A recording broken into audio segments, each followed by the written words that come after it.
নমস্কাৰ মৰমৰ ছাত্ৰ ছাত্ৰীসকল আহোম ক্লাছেছ ইউটিউব চেনেলটোত আপোনালোকৰ স্বাগতম জনাইছোঁ। আজি মই লৈ আহিছোঁ ক্লাছ 9ৰ অসমীয়াৰ গোটেইখিনি কমন। ইয়াত তোমালোকে 90% কমন পাই যাবা আৰু সম্পূৰ্ণ বিনামূলীয়া PDF। তোমালোকক মই ইয়াতে হোৱাটছএপৰ এটা QR কোড দি দিম। তোমালোকে এইটো স্ক্ৰীন কৰিলে মোৰ হোৱাটছএপ চেনেলত জইন হ'ব পাৰিবা আৰু এই ভিডিঅ'টোৰ বা এই তোমালোকৰ যেটো আছে মই PDF-টোৰ যিমানখিনি কোৱেশ্চন আছে তোমালোকৰ সকলোখিনি কোৱেশ্চন মই তোমালোকক এটা PDF আকাৰত দি দিম। তোমালোকে তাৰ পৰা ডাউনলোড কৰি ল'বা। ইয়াত মই চেপ্টাৰ ৱাইজ লৈ আহিছোঁ। প্ৰথমতে আমি আলোচনা কৰিম চেপ্টাৰ 1। চেপ্টাৰ 1ত চোৱা কি দিছে, শিশুলীলা। শিশুলীলা কি কৈছে? কুৱেশ্যন নম্বৰ 1, কৃষ্ণ গীত গায়ন্ত সুন্দৰী ইয়াত সুন্দৰী বুলি কাক কোৱা হৈছিল? ইয়াৰ উত্তৰটো হ'ব ইয়াত সুন্দৰী বুলি নন্দ পত্নী যশোদাৰ কথা কোৱা হৈছে। ছাত্ৰ ছাত্ৰীসকল মই এনেকৈ কৈ গ'লে তোমালোকৰ গোটেই ভিডিঅ'টো 1-2 ঘণ্টামান হৈ যাব। সেইকাৰণে মই এনচাৰখিনি কৈ নাযাম। ইয়াত খালি মই জাষ্ট যিবিলাক ইম্পৰ্টেণ্ট কুৱেশ্যন আছে উইথ এনচাৰো আছে, কিন্তু মই কি কৰিম ইয়াত খালি কুৱেশ্যনবিলাক কৈ যাম। 2 নম্বৰ চোৱা মথনি শব্দৰ অৰ্থ কি? ইয়াৰ উত্তৰ দিয়া আছে। 3 নম্বৰ চোৱা কি দিছে, যশোদাৰ কাষলৈ আহি শিশু কৃষ্ণে কি কৰিছিল? 4 নম্বৰ কি দিছে, শিশুলীলা পাঠটিত ফুটাই তোলা কৃষ্ণৰ মানৱীয় ৰূপটো কেনেধৰণৰ? 5 নম্বৰ কি দিছে এইটো চোৱা তোমালোকে, নজৰে আঙুল 2 জৰি ইয়াত কাৰ জৰিৰ নাটনি হৈছিল? তাৰপিছত তোমালোকে 7 নম্বৰ কি দিছে, যাক যোগী নাপাবে ধ্যানত হেন হৰি পান্ত ভয়ত কথাফাকিৰ তাৎপৰ্য বুজাই লিখা। তাৰপিছত কুৱেশ্যন নম্বৰ 8, ইয়াত কি কৈছে, শ্ৰীকৃষ্ণই খঙত কি কৰিছিল? 9 নম্বৰ কি দিছে আমাৰ, যশোদাৰ হাতত ধৰা পৰাৰ পিছত কৃষ্ণৰ অৱস্থা কেনে হৈছিল? 10 নম্বৰ কি দিছে আমাৰ, শংকৰদেৱে ৰচনা কৰা 2খন অংকীয় নাটৰ নাম লিখা। খুবেই ইম্পৰ্টেণ্ট কুৱেশ্যন এইবিলাক ক্লাছ 9ৰ, তোমালোকে ভালকৈ চাবা। তাৰপিছত আহে আমাৰ কি চেপ্টাৰ নম্বৰ 2, মানৱ বন্দনা। মানৱ বন্দনা কি কৈছে আমাৰ, ফাৰ্ষ্ট কুৱেশ্যন কি আছে, মানুহেই পৰৎপৰ কথাষাৰৰ অৰ্থ কি? তাৰপিছত 2 নম্বৰত কি দিছে, মানুহক মায়াবী জীৱ বুলি কিয় কোৱা হৈছিল? 3 নম্বৰ কি দিছে, মানৱ বন্দনা কবিতাটোৰ কবি কোন আছিল? তেওঁ কোন যুগৰ কবি? কবিয়ে পৃথিৱীখনক স্বৰ্গতকৈও অধিক বুলি কিয় কৈছে? 5 নম্বৰ কি দিছে, পদ্য আৰ্ঘ্য লৈ মানুহক পূজা কৰাৰ অৰ্থ কি? 6 নম্বৰ কি দিছে, মানৱী জনম দিয়া উটুৱাই মানৱী কৰম হতে কথাষাৰৰ তাৎপৰ্য ব্যাখ্যা কৰা। 7 নম্বৰ কি দিছে, কবিয়ে কাৰ জয়গান গাইছে? 8 নম্বৰ কি দিছে, চন্দ্ৰকুমাৰ আগৰৱালাৰ 2খন কবিতা পুথিৰ নাম লিখা। 9 নম্বৰ কি দিছে, চমু উত্তৰ দিয়া, কবিয়ে কাক দেৱ আৰু কাক সেৱা বুলিছে? 10 নম্বৰ কি কৈছে আমাৰ, তলত দিয়া শব্দবোৰৰ বিপৰীত অৰ্থ লিখা। এতিয়া তোমালোকে চেপ্টাৰ নম্বৰ 3, গীত আৰু ছবি, গুৰুত্বপূৰ্ণ প্ৰশ্ন উত্তৰ।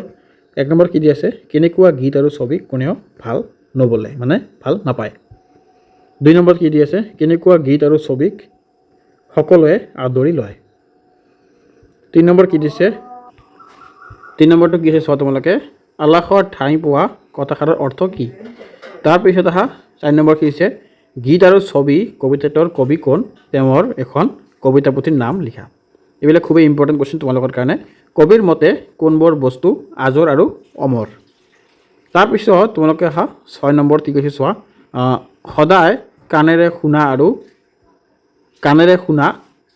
সৰু কথাটিয়ে কেনেকৈ আমাৰ প্ৰাণ টানি ধৰে?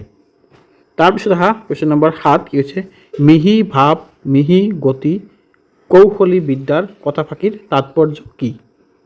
তাৰপিছত কুৱেশ্যন নম্বৰ 8, গীত আৰু ছবি সাৰ্বজনীন আবেদন কেনেকুৱা? এতিয়া তোমালোকে কিছুমান বিপৰীত শব্দ দিছে, খুবেই ইম্পৰ্টেণ্ট এইবিলাক বিপৰীত শব্দ, তোমালোকে ইয়াৰ পৰা চাই ল'বা। 10 নম্বৰ কি দিছে আমাৰ, বাক্য ৰচনা কৰা, এইবিলাক তোমালোকে চাই ল'বা। মই লৈ আহিছোঁ ইয়াত, কৈ নাযাওঁ, ভিডিঅ'টো বহুত দীঘল হ'ব। গোটেইখিনি চেপ্টাৰ দিয়া আছে এইটো ভিডিঅ'টোতে, সেইকাৰণে বহুত দীঘল হৈ যাব। মই খালি জাষ্ট এনচাৰ কুৱেশ্যনখিনি কৈ যাম। তোমালোকে যদি বিচৰা যে মোক PDF লাগে বা তোমালোকে PDF যদি লৈ পঢ়িব বিচাৰা, মোক হোৱাটছএপ চেনেলত কমেণ্ট কৰিব, কমেণ্ট কৰিলে তাতে মেছেজ কৰি মই তোমালোকক দি দিম। তাৰপিছত অহা তোমালোকে চেপ্টাৰ নম্বৰ 8 মানে চেপ্টাৰ নম্বৰ 4 চৰি চেপ্টাৰ নম্বৰ 4 কি কৈছে ডক্টৰ ভূপেন হাজৰিকাদেৱে লিখা প্ৰচণ্ড ধুমুহাই প্ৰশ্ন কৰিলে মোক ইয়াৰ যিবিলাক গুৰুত্বপূৰ্ণ প্ৰশ্ন উত্তৰ মানে যিবিলাক তোমালোকৰ ক্লাছ 9ৰ পৰীক্ষাত আহিব পৰাৰ কাৰণে মানে 90% তোমালোকে শিৱৰ বুলি ভাবি লোৱা ইয়াৰ পৰাই আহিব উত্তৰত কি আছে আমাৰ প্ৰশ্নত প্ৰচণ্ড ধুমুহাই কবিক কি বুলি প্ৰশ্ন কৰিছিল 2 নম্বৰ কি আছে আমাৰ চোৱা কবিয়ে আকাশক কি বুলি আহ্বান জনাইছে 3 নম্বৰ কি আছে কবিক কোনে বিশাল দৃষ্টি দান কৰিলে 4 নম্বৰ কি দি আছে ধুমুহা আৰু বজ্ৰই কবিক কি কি দিলে 5 নম্বৰ কি দি আছে মুমূৰ্ষু মানৱক জীৱনৰ বিদ্যাত কিঞ্চিত যদি দিব পাৰ কথাষাৰৰ অৰ্থ কি 6 নম্বৰ কি দিছে চোৱা তোমালোকে কবিয়ে কিহৰ দ্বাৰা দিগন্ত কবাবলৈ ইচ্ছা কৰিছিল 7 নম্বৰ কি দিছে কবিয়ে কাৰ সমাজত মানৱৰ গীত গাবলৈ সাজু হৈছিল 8 নম্বৰ কি দিছে সঁচা উদাৰতা বুলিলে কবিয়ে কি বুজাইছে 9 নম্বৰ কি দিছে আমাৰ ব্ৰজাই কবিক কি কি দিলে 10 নম্বৰটো কি হ'ব ডক্টৰ ভূপেন হাজৰিকাই পৰিচালনা কৰা এখন অসমীয়া কথাছবিৰ নাম তাৰপিছত অহা তোমালোকে শব্দ অৰ্থ পৰীক্ষাৰ বাবে অতি প্ৰয়োজনীয় শব্দ অৰ্থ এইবিলাক তোমালোকে জানি ল'বা তাৰপিছত আমি আৰম্ভ কৰিম চেপ্টাৰ নম্বৰ 5 মোৰ দেশ অতি চমু আৰু চমু উত্তৰৰ প্ৰশ্ন মোৰ দেশ ইয়াত কৈছে কি হীৰেণ ভট্টাচাৰ্যৰ জন্ম ক'ত হৈছিল এইটো কোনে লিখিছিল হীৰেণ ভট্টাচাৰ্য 2 নম্বৰ দিছে কি কবি হীৰেণ ভট্টাচাৰ্যই কি কবি হিচাপে জনাজাত 3 নম্বৰ আছে মোৰ দেশ কবিতাটিত প্ৰকাশ পোৱা মূল ভাৱটো কি 4 নম্বৰটো কি আছে কবিয়ে শান্তিৰ চৰাইজনীক কি দিছিল 5 নম্বৰত কি দিছে ঐশ্বৰ্য আৰু সুবাস শব্দৰ অৰ্থ কি এতিয়া আহা দীঘলীয়া প্ৰশ্ন মোৰ দেশ কবিতাটোত কবিৰ দেশ প্ৰেমৰ স্বৰূপ কেনেধৰণে প্ৰকাশ পাইছে 7 নম্বৰটো কি কৈছে প্ৰতিটো ঋতুৱে কবিক কি দি যায় বুলি কবিতাটোত উল্লেখ কৰিছে 8 নম্বৰটো কি আছে ব্যাখ্যা কৰা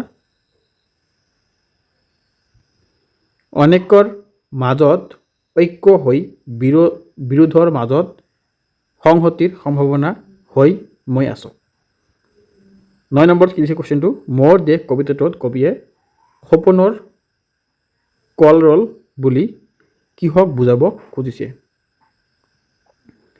10 নম্বৰটো কি আছে আমাৰ তলত দিয়া শব্দবোৰৰ বিপৰীত শব্দ লিখা এইবিলাক খুবেই ইম্পৰ্টেণ্ট হয় ইয়াৰ বিপৰীত শব্দখিনি তোমালোকে চাই ল'বা আৰু পাৰিলে লিখি মুখস্থ কৰিবা এতিয়া আহা নৱম শ্ৰেণীৰ আমাৰ চেপ্টাৰ নম্বৰ 6 অন্যৰ প্ৰতি ব্যৱহাৰ অতি গুৰুত্বপূৰ্ণ এইটো পাঠ চাই লোৱা তোমালোকে 1 নম্বৰ কি দি আছে সাৰথী পুথিখন কাৰ ৰচনা 2 নম্বৰটো দি আছে সত্যনাথ বৰাৰ মতে কবি সত্যনাথ বৰাৰ মতে কি নজনাৰ ফলত মানুহে জীৱনত নানা অহুকালত ভোগে 3 নম্বৰটো কি আছে মিঠা মাতক লেখক সত্যনাথ বৰাই কিহৰ লগত তুলনা কৰিছে 4 নম্বৰত দি আছে সচ ব্যৱহাৰৰ অনুপান কি 5 নম্বৰত কি দি আছে সত্যনাথ বৰাৰ মতে কোন শ্ৰেণীৰ মানুহক শত্ৰু বেছি নম্ৰতা এটা মনৰ গুণ ইয়াৰ ফল কি বুলি লেখকে কৈছে তাৰপিছত আহা কুৱেশ্যন নম্বৰ 7 আনৰ গুপ্ত কথা কেনেকৈ ৰাখিব লাগে বুলি পাঠ্যত কোৱা হৈছে 8 নম্বৰ ঠিক হৈছে লোকৰ আগত নিজৰ গুণ বখনাটো কিয় অনুচিত 9 নম্বৰ ঠিক হৈছে কাৰ লগত কেনেকুৱা ব্যৱহাৰ কৰিব লাগে 10 নম্বৰ ঠিক হৈছে তৎপৰ্য ব্যাখ্যা কৰা সোণৰ জেউতি আমান্য কৰিলে নকমে এতিয়া আহা শব্দ অৰ্থ পৰীক্ষাৰ বাবে লাগতিয়াল চোৱা তোমালোকে ধুনীয়াকৈ দি আছে শব্দ অৰ্থখিনি তাৰপিছত আহা তোমালোকে চেপ্টাৰ নম্বৰ 7 সময় নীলমণি ফুকনে লিখিছিল ইয়াত 1 নম্বৰ কুৱেশ্যনটো আমাৰ কি দিছে সময়ক কিহৰ সত্যৰ লগত তুলনা কৰিব পাৰি একেবাৰে ধুনীয়া কুৱেশ্যন 2 নম্বৰত দিছে কি সময়ৰ আটাইতকৈ ডাঙৰ ভাগবোৰ কি কি 3 নম্বৰ কি দিছে আমাৰ সময়ৰ ক্ষুদ্ৰতম অংশবোৰক কি বুলি কোৱা হয় 4 নম্বৰ দিছে হিন্দু শাস্ত্ৰ মতে 4 যুগ কি কি 5 নম্বৰটো কি হ'ব সময়ৰ খৰ মাৰিব নাজানিলে খৰ পহুৰ মাংস খাব আশা কৰা মিছা কথাষাৰ তাৎপৰ্য কি ছয় নম্বৰ কি আছে বিজ্ঞানৰ আৱিষ্কাৰৰ আগতে মানুহে কিহৰ ওপৰত ভিত্তি কৰি সময় নিৰূপণ কৰিছিল। 7 নম্বৰটো কি আছে সময়ৰ জোখ কমতহে ঘড়ীৰ কটাত নাই কথাষাৰৰ অন্তৰ্নিহিত ভাৱ বিশ্লেষণ কৰা। 8 নম্বৰটো কৈছে লেখকৰ মতে প্ৰকৃত সময় যন্ত্ৰ কি। 9 নম্বৰটো কি আছে কল্প বুলিলে কি বুজা। 10 নম্বৰটো কি আছে আমাৰ লাচিত বৰফুকনে সময়ৰ মূল্য কেনেকৈ দিছিল। এতিয়া আছে আমাৰ ব্যাকৰণ মানে সন্ধি এইখিনি তোমালোকে পঢ়ি ল'বা ধুনীয়াকৈ মই লৈ আহিছোঁ। তাৰপিছত তোমালোকে চেপ্টাৰ নম্বৰ 8 ইয়াত কি আছে অন্ধবিশ্বাস আৰু কুসংস্কাৰ এইটো খুবেই এটা ইম্পৰ্টেণ্ট পাৰ্ট বুলি আমি ক'ব পাৰোঁ। ইয়াত তোমাৰ কি দিছে 1 নম্বৰত উৰা বাতৰি মানে কি উৰা বাতৰি বুলিলে কি বুজা ইয়াতে এনচাৰটো তোমালোকে চাই ল'বা। কুসংস্কাৰ বুলিলে কি বুজা। 3 নম্বৰত কি দিছে আমাৰ অন্ধবিশ্বাস আৰু কুসংস্কাৰৰ পৃথিৱীৰ আটাইতকৈ গধুৰ বোজ এই কথাষাৰ কোনে কৈছিল। 4 নম্বৰত কি দিছে কোনখন সন্ধিৰ পিছত আৰু কেতিয়া অসম ব্ৰিটিছৰ অধীনলৈ যায় এইটো কুৱেশ্যন খুবেই ইম্পৰ্টেণ্ট। 5 নম্বৰত কি দিছে শদিয়ালৈ অহা মিছনেৰীসকল কি ৰোগত আক্ৰান্ত হৈছিল। 6 নম্বৰটো কি আছে মানুহ কিয় অন্ধবিশ্বাস হয় ইয়াৰ দুটা প্ৰধান কাৰণ লিখা। কাৰণ দুটা দিয়া আছে ইয়াত ভালকৈ তোমালোকে চাই ল'বা। 7 নম্বৰ কি দিয়া আছে বৰ্তমান সময়ত আমাৰ সমাজত গা কৰি উঠা এটা সামাজিক ব্যাধিৰ নাম লিখা। 8 নম্বৰ কি দিছে অন্ধবিশ্বাস আৰু কুসংস্কাৰ কেনেকৈ নিয়ন্ত্ৰণ কৰিব পাৰি। 9 নম্বৰ কি দিছে সংস্কাৰ এক জীৱন পদ্ধতি কথাষাৰৰ তাৎপৰ্য কি। 10 নম্বৰ কি দি আছে দহ নম্বৰটো কি আছে আমাৰ ডাইনী বা সোপাধৰাৰ দৰে অন্ধবিশ্বাসবোৰ সমাজৰ পৰা কেনেকৈ আঁতৰাব পাৰি। তাৰপিছত আছে আমাৰ কি চেপ্টাৰ নম্বৰ 9 চেপ্টাৰ নম্বৰ 9ত কি আছে আমাৰ ভাৰতৰ বৈচিত্ৰ্যৰ মাজত ঐক্য। ইয়াৰ যিমানখিনি গুৰুত্বপূৰ্ণ কুৱেশ্যন আছে মই লৈ আহিছোঁ। প্ৰথমত কি দি আছে আমাৰ প্ৰাগৈতিহাসিক যুগত যিসকল ভাৰতীয় লোকে পৰ্বতৰ গুহা বা গছৰ ধুন্দত বসবাস কৰিছিল তেওঁলোকক কি বোলা হৈছিল মানে কি কোৱা হৈছিল। 2 নম্বৰত কি দিছে কি বিষয়ত ভাৰতবৰ্ষৰ বৈচিত্ৰ্যতা লক্ষ্য কৰিব পাৰি। 3 নম্বৰত কি দি আছে আমাৰ ভাৰতবৰ্ষৰ ভৌগোলিক অৱস্থান কি কাৰণে বৈচিত্ৰ্যপূৰ্ণ কোৱা হৈছে। 4 নম্বৰ কি দি আছে আমাৰ আৰ্যসকল ভাৰতলৈ অহাৰ পিছত ভাৰতত কি বৰ্ণৰ সৃষ্টি হৈছিল।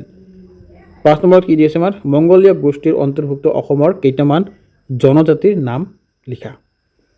6 নম্বৰত কি দি আছে আমাৰ উত্তৰ আৰু দক্ষিণ ভাৰতৰ মাজত সাজপাৰৰ মাজত থকা পাৰ্থক্য কি। 7 নম্বৰত কি দি আছে আমাৰ ভাৰতবৰ্ষত চলিত কেইটামান ধৰ্মৰ নাম লিখা। 8 নম্বৰত কি দিছে কি গ্ৰন্থই প্ৰাচীন কালৰে পৰাই ভাৰতবাসীৰ চিন্তাধাৰা আৰু আদৰ্শৰ ক্ষেত্ৰত ঐক্যভাৱ গঢ়াত সহায় কৰিছে। 9 নম্বৰত কি দি আছে আমাৰ সুকুমাৰ কলা বুলিলে কি শিল্পক বুজোৱা হয়। 10 নম্বৰত কি দি আছে আমাৰ ভাৰতীয় সংস্কৃতিৰ এক সমন্বয় বস্তু কথাষাৰৰ তাৎপৰ্য কি। এতিয়া তোমালোকে চেপ্টাৰ নম্বৰ 10 চেপ্টাৰ নম্বৰ 10 কি কৈছে পোহৰৰ বাটেৰে আগবঢ়া গাঁওখন এইটো খুবেই এটা ইণ্টাৰেষ্টিং পাৰ্ট তোমালোকে পঢ়ি ল'বা এবাৰ খুবেই ধুনীয়া পাৰ্ট। পিগুলান্ত্ৰী গাঁওখন ক'ত অৱস্থিত।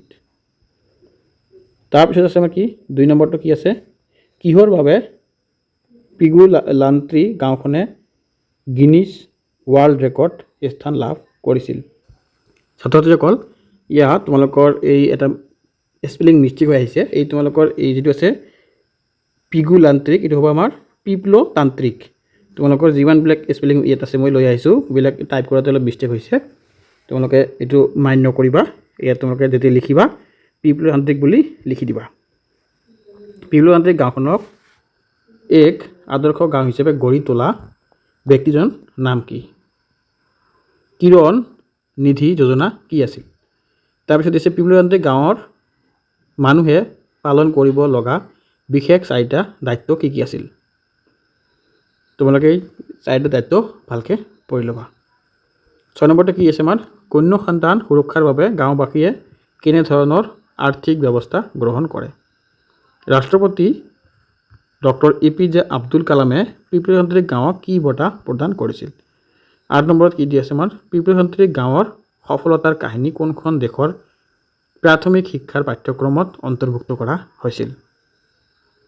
9 নম্বৰ কি দিছে আমাৰ ট্ৰি ছিষ্টাৰ নামৰ চিনেমাখন কোনে নিৰ্মাণ কৰিছিল? 10 নম্বৰ কি দিছে পিপলতান্ত্ৰিক গাঁওখন এই সময়ত কিয় দুৰ্দশাগ্ৰস্ত হৈ পৰিছিল? তাৰপিছত তোমালোকে নৱম শ্ৰেণীৰ পাৰ্ট নম্বৰ কিমান আছে আমাৰ 11 পাৰ্ট নম্বৰ 11 তোমালোকৰ কি দি আছে জুচ এইটো খুব এটা ইণ্টাৰেষ্টিং পাৰ্ট হয় তোমালোকৰ ভালকৈ পঢ়িবা এইটো আৰু মই ইয়াত ইম্পৰ্টেণ্ট কুৱেশ্যনখিনি লৈ আহিছোঁ আগৰতো মই লৈ আহিছোঁ কিন্তু এনেকৈ মই যিমানখিনি পাৰ্ট আছে তোমালোকৰ সকলোখিনি লৈ আহিছোঁ জাষ্ট তোমালোকে চাই যোৱা 1 নম্বৰত কি দি আছে আমাৰ কাৰ বেগৰ পৰা টকা চুৰ হৈছিল 2 নম্বৰত দি আছে কি সিদ্ধাৰ্থৰ শ্ৰেণী শিক্ষকগৰাকীৰ নাম কি আছিল সিদ্ধাৰ্থই পেন্সিল বাকচত কি সাঁচি থৈছিল 4 নম্বৰত কি দি আছে আমাৰ নিৰ্মলে কাক বিচাৰি পাণ দোকানখনলৈ গৈছিল 5 নম্বৰত কি দি আছে জুচ গল্পটোৰ লেখক কোন 6 নম্বৰত কি দি আছে সিদ্ধাৰ্থই কিয় প্ৰশান্তৰ বেগৰ পৰা পইচা চুৰ কৰিছিল 7 নম্বৰত কি দি আছে আমাৰ সিদ্ধাৰ্থই কিয় পোনপটীয়াভাৱে নিৰ্মলৰ মুখামুখি হ'বলৈ ভয় কৰিছিল 8 নম্বৰটো কি হ'ব নিৰ্মলে কেনেকৈ সিদ্ধাৰ্থক ভুল বাটৰ পৰা আঁতৰাই আনিছিল 9 নম্বৰত কি আছে চোৱা সকলো মানুহৰেই জীৱনবোৰ একোখন জুচ কথাষাৰৰ তাৎপৰ্য বুজাই লিখা 10 নম্বৰ কি কৈছে আমাৰ সিদ্ধাৰ্থই কিয় নিসংগতত ভুগিছিল এতিয়া তোমালোকে আহা নৱম শ্ৰেণীৰ পাৰ্ট নম্বৰ 12 ইয়াত পাৰ্টটোৰ নাম কি আছে আমাৰ লোক সংস্কৃতি 1 নম্বৰত কি আছে লোককৃষ্টি কাক বোলে তাৰপিছত দিয়া আছে লোক সংস্কৃতি কাক বোলে 3 নম্বৰত দি আছে লোক সংস্কৃতিৰ প্ৰধান ভাগ দুটা কি কি 4 নম্বৰত কি দি আছে আমাৰ লোক সাহিত্যিক কেইটা উপভাগত ভগাব পাৰি লোকজীৱনক কেইটা ভাগত বিভক্ত কৰা হৈছে লোক সাংস্কৃতিক দৃশ্যমান দিশটোক কি বোলা হয় 7 নম্বৰ কি দিছে অ মাই জখোৱাহে মাইহে জখোৱা গীতটো কোনে লিখত ৰূপ দিছিল তাৰপিছত দি আছে 8 নম্বৰত লক্ষীনাথ বেজবৰুৱাই সম্পাদনা কৰা সাধুকথাৰ পুথিখনৰ নাম কি 9 নম্বৰত কি দি আছে আমাৰ সামাজিক আচাৰ অনুষ্ঠান বুলিলে কি বুজা 10 নম্বৰটো কি হৈছে লোক সংস্কৃতিৰ পুৰণি হৈও নতুন হৈও পুৰণি কথাষাৰৰ তাৎপৰ্য লিখা তাৰপিছত আহা তোমালোকে চেপ্টাৰ নম্বৰ 13 চেপ্টাৰ নম্বৰ 13ত আমাৰ কি দি আছে হনুমন্তৰ লংকা দৰ্শন 1 নম্বৰত কি দি আছে আমাৰ মাধৱ কন্দলী কোন যুগৰ কবি আছিল তেওঁ পৃষ্ঠপোষক ৰজনৰ নাম কি আছিল 2 নম্বৰটো কি হ'ব মাধৱ কন্দলীয়ে অনুবাদ কৰা মহাকাব্যখনৰ নাম কি তেওঁৰ ৰামায়ণত বৰ্তমানে কেইটা কাণ্ড পোৱা যায় 3 নম্বৰত কি দিছে চোৱা তোমালোকে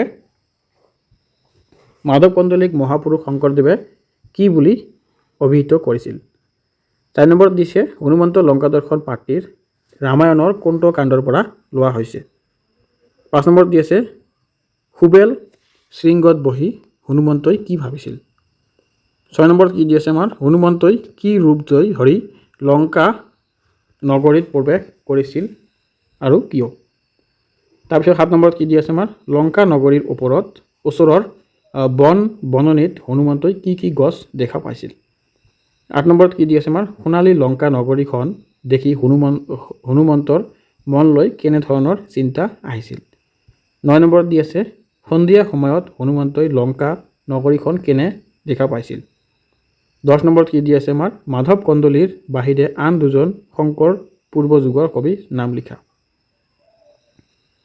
তাৰপিছত তোমালোকে চেপ্টাৰ নম্বৰ 14 এই পাঠটো আমাৰ কি আছে সুখ আনন্দ চন্দ্ৰ আগৰৱালাক কি বুলি কোৱা হয় 2 নম্বৰত দি আছে প্ৰকৃত সুখ কেনেকৈ লাভ কৰিব পাৰি 3 নম্বৰত দি আছে কবিয়ে কাক দিন কণা বুলি কৈছে 4 নম্বৰ আছে কাৰ বাবে কান্দাটো সুখ আছে বুলি কবিয়ে কৈছে 5 নম্বৰটো কি আছে সংসাৰত কেতিয়া দুখ নোহোৱা হয় 6 নম্বৰটো হৈছে কি আমাৰ গাই গোটা পেটে ভঁৰাল নহ'ব কথাষাৰৰ অৰ্থ কি 7 নম্বৰত দিছে কবিৰ মতে সকলো মানুহ কাৰ সন্তান 8 নম্বৰত দিছে স্বাৰ্থৰ বাট কেনেকুৱা 9 নম্বৰত দিছে কি নিস্বাৰ্থৰ বাটটো কেনেকুৱা বুলি কবিয়ে বৰ্ণনা কৰিছে 10 নম্বৰত দিছে আমাৰ কি মানুহৰ প্ৰকৃত পূজা কি তাৰপিছত তোমালোকৰ দিছে পৰীক্ষাৰ বাবে শব্দাৰ্থ সেইখিনি তোমালোকে পঢ়ি ল'বা তাৰপিছত আহা তোমালোকে চেপ্টাৰ নম্বৰ 15 চোৰ ধৰা। এইটো কবিতা হয়। চোৰ ধৰা ঝুমুৰাটিৰ ৰচক কোন? তাৰপিছত কণাই বুলি কাক কোৱা হৈছিল? তাৰপিছত দিছে গোপীসকলে যশোদা মাকক কি বুলি উজৰ দিছিল? 4 নম্বৰটো আছে লৌনি চোৰ কৃষ্ণই ধৰা পৰি গোপীৰ মুখত কি সানি দিছিল? 5 নম্বৰত দি আছে শ্ৰী শ্ৰী মাধৱদেৱৰ সাহিত্যিক জীৱনৰ কীৰ্তিস্তম্ভ কি? হে মই যশোদে তৈহ তাপ তেজহ কথাষাৰ কোনে কাক কৈছিল? 7 নম্বৰত দিয়া আছে যশোদাই গোপীসকলক ডবিয়াই কি বুলি কৈছিল? 8 নম্বৰত দিছে কি শ্ৰীকৃষ্ণই গোপীৰ মুখত কিয় লৌনু সানি দিছিল? 9 নম্বৰত দিছে কি যশোদা মাকে কৃষ্ণক কেনেকৈ মৰম কৰিছিল? 10 নম্বৰ কি ঝুমুৰা কাক বোলে? তাৰপিছত তোমালোকে আহা ভাষা বিষয়ক। ইয়াত কিছুমান শব্দ অৰ্থ দিয়া আছে। ইম্পৰ্টেণ্ট শব্দ অৰ্থ এইবিলাক সকলোবিলাক ভেৰি ভেৰি ইম্পৰ্টেণ্ট হয়। সেইকাৰণে তোমালোকে শব্দ অৰ্থখিনি পঢ়িবা। আৰু এইটো আমাৰ লাষ্ট চেপ্টাৰ হয়, নৱম শ্ৰেণীৰ পাৰ্ট 16 চেপ্টাৰ দিছে কি সন্মান। সন্মান পাঠটো এইটো আমাৰ লাষ্ট হয়, একেবাৰে শেষ। এইটো হ'লে মই ভিডিঅ'ৰ সামৰণি মাৰিম। সন্মান পাঠটিৰ লেখক কোন? 2 নম্বৰ দিছে লেখকৰ মতে এই জগতৰ সৃষ্টি আৰু পালনকৰ্তা কোন? 3 নম্বৰ প্ৰশ্ন কি আছে আমাৰ ঈশ্বৰৰ পাছতে আমাৰ কোন মাননীয়? 4 নম্বৰটো আছে শিক্ষকে ছাত্ৰক কেনেকৈ চকু দিয়ে বুলি লিখকে কৈছে? 5 নম্বৰটো আছে কি শাসনকৰ্তা নথকা দেশ এখনৰ অৱস্থা কেনেকুৱা হয়? 6 নম্বৰ দিছে হেমকোষ কি? 7 নম্বৰ কি দিছে হেমচন্দ্ৰ বৰুৱাই সম্পাদনা কৰা বাতৰি কাকতখনৰ নাম কি আছিল? 8 নম্বৰ দিছে বৃদ্ধ লোকসকলক কিয় সন্মান কৰিব লাগে? 9 নম্বৰ দিছে কি আমাৰ ছাত্ৰই শিক্ষকৰ ধাৰ কেনেকৈ পৰিশোধ কৰিব পাৰে? 10 নম্বৰত দিছে আমাৰ শব্দ অৰ্থ। ছাত্ৰ ছাত্ৰীসকল ভিডিঅ'টো ইয়াতে সামৰণি মাৰিলোঁ। তোমালোকক যদি ভিডিঅ'টো ভাল লাগিছে চেনেলটো ছাবস্ক্ৰাইব কৰি ৰাখি দিবা। আৰু ইয়াতে বহুতখিনি টাইপ কৰি লৈ অহা হৈছে, সেইকাৰণে দুই এটা স্পেলিং মিষ্টেকো হৈ যাব পাৰে। এইবিলাক তোমালোকে লিখোঁতে শুদ্ধ কৰি ল'বা, বা যেতিয়া পঢ়িবা শুদ্ধকৈ পঢ়িবা। বেছি মিষ্টেক হোৱা নাই, 2-1 বা অলপ মিষ্টেক হ'ব পাৰে, মানে টাইপ কৰোঁতে বহুতখিনি টাইপ কৰোঁতে বহুত টাইম যায় তো, সেইকাৰণে অলপ মানে হেৰি হ'ব পাৰে। তোমালোকে এইটো মাইণ্ড নকৰিবা। গতিকে ভালকৈ পঢ়িবা। ক্লাছ 9ত ভালকৈ পঢ়িলে তোমালোকৰ 10তো অট'মেটিক ভাল হৈ যাব। এই তোমালোকৰ যিমানখিনি ইয়াত কবি আছে শ্ৰীমন্ত শংকৰদেৱ, শ্ৰী শ্ৰী মাধৱদেৱ, তাৰপিছত নলিনীবালা দেৱী, চন্দ্ৰকুমাৰ আগৰৱালা, তাৰপিছত দি আছে তোমালোকৰ মাধৱ কন্দলী, যিমানখিনি কবি আছে সেই কবিবিলাক তোমালোকে আকৌ 10তো পাই যাবা। সেইকাৰণে এই ক্লাছ 9ত যদি তোমালোকে অলপ কনচেপ্টটো লৈ লোৱা কবিবিলাকৰ, আৰু তেওঁলোকৰ কবিতা পুথি, গল্প পুথি, কাব্য পুথি, ৰচনাৱলী, সেই গোটেইখিনি বস্তু তোমালোকৰ কি হয় অট'মেটিকলি ক্লাছ 10তো পাই যাবা। সেইকাৰণে 9ত তোমালোকৰ বহুত টাইম থাকে। 9ত তোমালোকৰ মাৰ্কটো ইমান ডিপেণ্ড নকৰে। সেইকাৰণে যিমান পাৰা তোমালোকে কনচেপ্টটো জানি লোৱা। গতিকে 10ত গৈ তোমালোকে জাষ্ট ৰিডিং পঢ়িবা আৰু কুৱেশ্যন আনচাৰ মুখস্থ হৈ যাব। আৰু যিসকলে 10ত ভাল নম্বৰ পাব বিচৰা অট'মেটিকলি 9তে তোমালোকে কিছুমান বস্তু আগতীয়াকৈ জানি থ'বা। চ' আজিৰ ভিডিঅ'টো মই ইয়াতে সামৰণি মাৰিলোঁ। ছাত্ৰ ছাত্ৰীসকল ধন্যবাদ। ভালকৈ পঢ়িবা আৰু ভাল ৰিজাল্ট কৰিবা।